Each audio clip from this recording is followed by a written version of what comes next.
A redução na arrecadação do Imposto sobre Circulação de Mercadorias e Serviços, ICMS, deve ser de 15% a 51% a menos. A estimativa é do secretário da Fazenda do Estado, Marialvo Laureano, baseado em dados apurados entre os dias 12 e 13 deste mês. A gente vai voltar a conversar com o governador João Azevedo e a gente retoma essa conversa por esse viés econômico. Como é que tem sido essa conta, para fechar essa conta do final do mês, governador? Em função exatamente daquilo que nós economizamos durante esses primeiros meses do ano, nós temos tranquilidade com relação ao mês de abril, sem problema nenhum, e provavelmente no mês de maio. O que nós precisamos nos preocupar é que existe hoje alguns projetos que foram propostos, um pelo governo federal, outro aprovado recentemente pela Câmara, que precisa ser posto em prática. Com relação ao FPE para o Estado e FPM para os municípios, um projeto foi aprovado na Câmara, se encontra no Senado, dentro de uma proposta que foi feita pelo governo federal para recompor aos níveis de 2019 essa diferença que possa ocorrer para os meses de março, abril, maio. No caso do ICMS, existe um projeto aprovado dentro da Câmara, que agora está no Senado, que, com relação a esse projeto, o governo federal não concorda e está usando de todos os meios políticos para não aprovar junto ao Senado. Portanto, eu acho que haverá aprovação, sim, por parte dos senadores. Ele recompõe a perda com relação ao ICMS para estados e ao ISS para os municípios. É importante entender que, nesse momento, estados estão tendo uma despesa muito boa com relação aos investimentos que serão necessários na área de saúde. Mas, mesmo assim, e além disso, você tem a máquina administrativa que tem que funcionar. Você tem fornecedores de outras áreas. A área da saúde não é só coronavírus. A área da saúde tem todas as doenças que estão aí a dia e que a gente precisa, claro, fazer com que o atendimento ele permaneça adequado. Então, por isso, essa compensação, nesse momento, que é rápido, isso trabalharia no máximo 6 meses, e contra isso está havendo uma pressão muito por parte do governo federal pela não aprovação junto ao Senado. Mas eu espero que efetivamente seja aprovado e que seja sancionado pelo presidente da República. Ele ainda tem o instituto de vetar o projeto e voltará para o Congresso para ser derrubado ou tiver. Governador, circulou ontem uma informação de que poderia haver uma redução no 12º dos poderes. Perdemos aqui o contato com o governador do estado, João Azevedo. Vamos voltar. Então, deixa eu refazer aqui a pergunta. Circulou a informação, governador, ontem, de que poderia haver a possibilidade de redução do 12º dos poderes.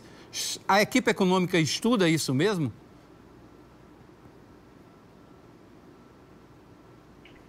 Claro. Nós temos que entender que existe o 12º. Ele é um valor que, anualmente, você está estabelecido dentro do orçamento. Entretanto, na própria lei de diretriz orçamentária, estabelece que se houver uma quebra realmente acentuada,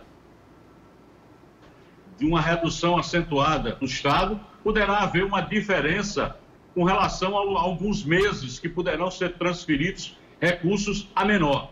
O que nós estamos analisando é o comportamento real desse mês de abril para definirmos isso, se haverá. Isso, claro, que será feito uma notificação e comum acordo com os outros poderes, para que a gente possa ultrapassar esses 3 meses, que eu acredito que seja o período em que a gente vai ter maiores dificuldades. Mas isso será feito de comum acordo com os poderes, entendendo claramente de que essa redução se faz necessário para que a gente possa ter recursos garantidos para uma área que é fundamental, que é a saúde. Nós vimos agora da distribuição dos 70 milhões que o governo federal destinou à Paraíba, que a Prefeitura de João Pessoa receberá 28 milhões, a Prefeitura de Campina Grande 14 milhões de reais e o governo do estado vai receber 11 milhões. E tem uma responsabilidade muito grande com todo o estado. Existem municípios que receberão 80, 40, 60 reais. Essa forma de distribuição desses recursos está equivocada. Se esses recursos são para ações voltadas ao combate ao Covid-19, esses recursos deveriam estar concentrados naqueles lugares em que você tem a centralização dos problemas. Hoje, no caso, o governo do estado e a prefeitura de João Pessoa, por exemplo, onde nós temos aqui dos 152 casos, 105 aqui na cidade de João Pessoa. Então, tinha que ser pensado de uma forma diferente e não a distribuição como se nós estivéssemos vivendo um momento normal, comum dentro da área de saúde do estado. Governador, uma última pergunta para a gente concluir a entrevista. Nós vimos aí que o governador do Rio de Janeiro, o governador do Pará, atestaram positivo para a Covid-19. Eles estavam na linha de frente, assim como o senhor também está na linha de frente. Quais as precauções que o governador da Paraíba tem tomado, principalmente depois dessas notícias?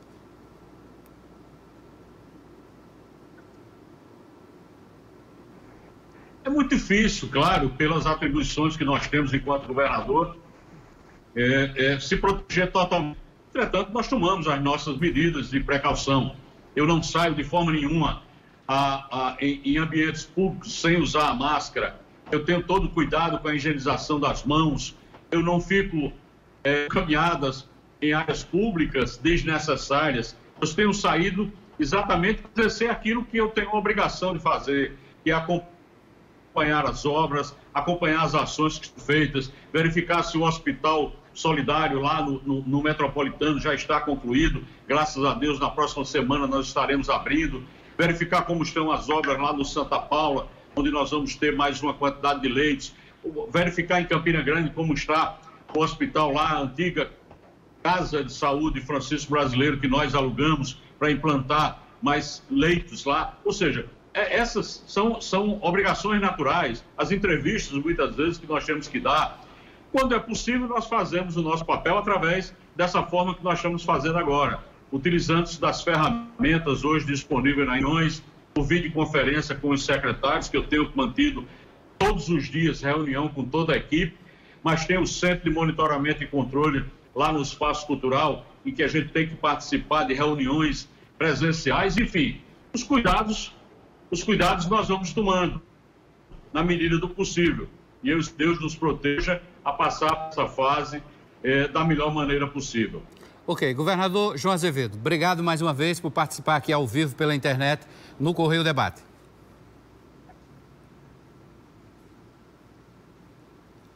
Eu que agradeço a você, Hermes, e a todo o Sistema Correio, esse espaço, e dizer mais uma vez à população, nós não temos remédio, não existe vacina, não existe tratamento aprovado até agora contra o Covid-19. Então, a prevenção é muito fácil. É ficar em casa, é usar máscara quando sair à rua. É isso que nós estamos precisando que a população entenda. E eu tenho certeza que a população da Paraíba vai dar a resposta necessária a esse momento tão difícil. Um abraço a todos. Obrigado, governador, mais uma vez. E a Câmara de Vereadores de Campina Grande retornou às votações, mas de forma remota. Portões fechados e plenário vazio. Assim está a Câmara Municipal de Campina Grande desde quando foram adotadas medidas de prevenção e combate ao Covid-19 na cidade. Nessa quarta-feira, os trabalhos foram retomados, mas de forma virtual. A sessão foi feita por meio de videoconferência e transmitida através das redes sociais da casa. Realmente é um marco na Câmara Municipal de Campina Grande, porque nunca houve. Mas essa é a primeira de muitas que vamos fazer, porque o trabalho aqui na Câmara não pode parar.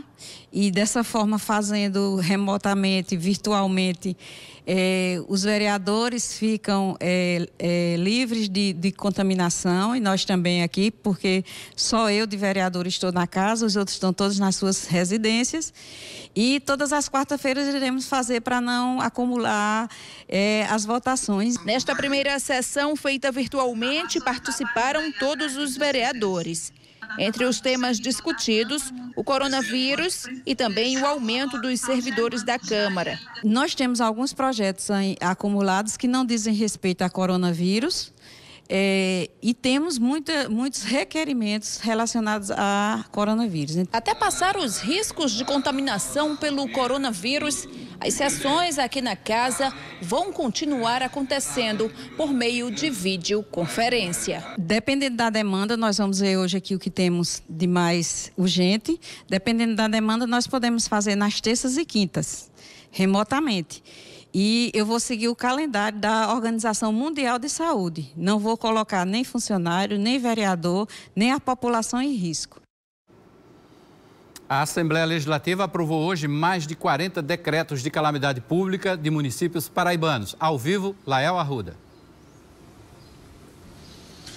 Oi, Hermes. Muito boa tarde para você. Boa tarde a todos que assistem ao Correio Debate.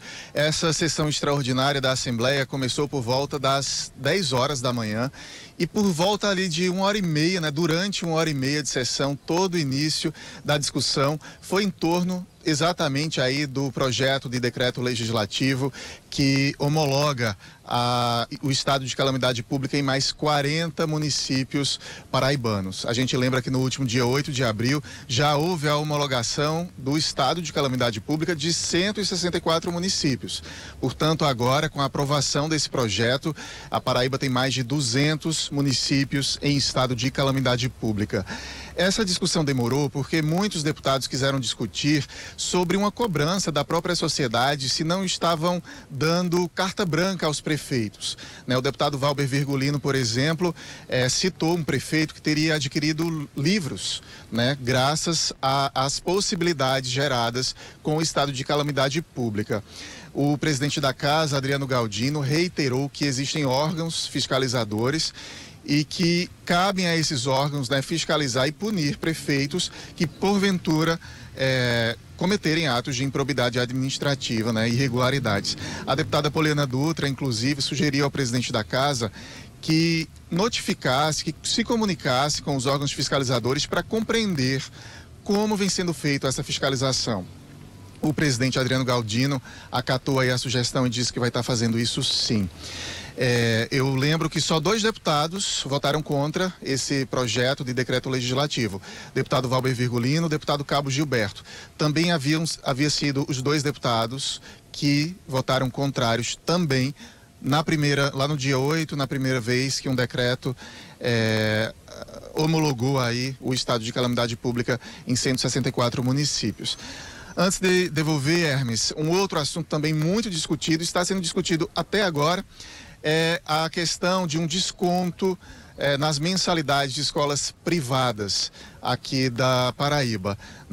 Os deputados têm questionado que esse debate precisaria estar sendo feito com as partes envolvidas. Então, os empresários, os pais de alunos, mas que se não houver condição desse debate mais amplo, uma emenda que fala num desconto escalonado de 10% a 30% que deve ser aí acrescentada ao projeto, que a gente só vai ter detalhes mesmo com a conclusão dessa sessão que continua. Até você me chamar, eu estava acompanhando a sessão.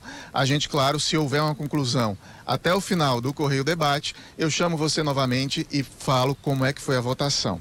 Eu volto com você, Hermes.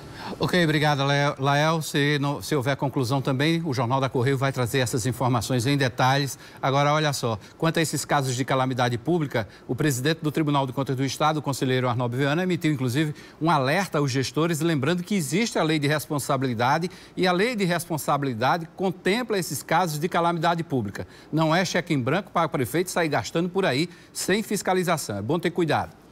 Farmácias e drogarias em atividades na Paraíba não podem comercializar testes rápidos ou testes laboratoriais remotos para detecção do novo coronavírus. Eles só podem ser feitos em laboratórios clínicos autorizados pela Vigilância Sanitária. A determinação está expressa em norma técnica da diretora-geral da Agência Estadual de Vigilância Sanitária, Jória Viana Guerreiro. Mesmo que haja uma liminar da Justiça autorizando testes rápidos para parâmetros bioquímicos, ela não se estende aos testes para a Covid-19. Outro intervalo no Correio Debate. Na volta, durou pouca a alegria dos vereadores envolvidos na checkmate. O juiz manda a Câmara de Cabedelo afastá-los uma semana depois do retorno aos mandatos. Para quem quer assessoria na declaração do imposto de renda, escritórios de contabilidade são autorizados pela Justiça a funcionar, mas não tem atendimento presencial. No Congresso, deputados aprovaram o texto base da medida provisória para estimular a geração de empregos. A gente volta em seguida.